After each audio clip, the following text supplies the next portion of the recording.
లైఫ్‌లో ఎవడైనా నీ దగ్గరకొచ్చి నీతోటి క్లోజ్‌గా మాట్లాడుతుండు, మంచిగుంటుండు.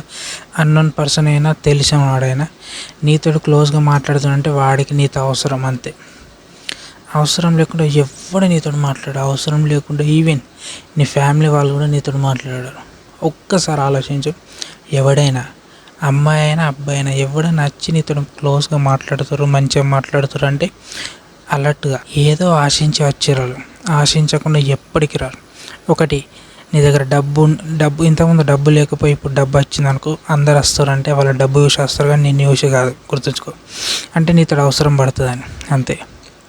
2, నువ్వు ఏదైనా జాబ్ చేస్తే తప్ప నీ దగ్గరికి ఎవ్వరు రాడు.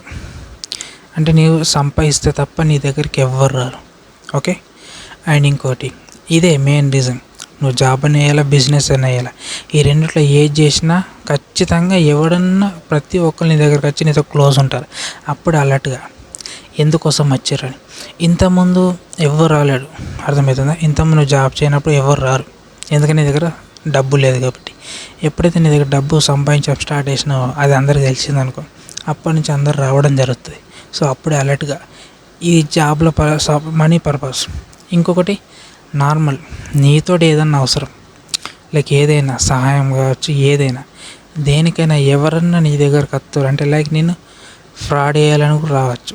So be alert. అన్నోన్ పర్సన్ని నమ్మద్దు, తెలిసిన వాళ్ళని తెలియని వాళ్ళని ఎవరిని నమ్మద్దు. బీ కేర్ఫుల్ ఉండాలి.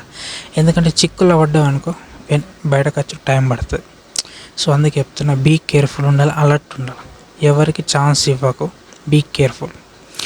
ఇరుక్కపోయినావు అనుకో, టైం పడుతుంది, బయటపడతావు, కానీ ఆ టైం వల్ల నీ లైఫ్ అనేది కొంచెం వెనుకబడిపోతావు. గట్లా నేను అనేది.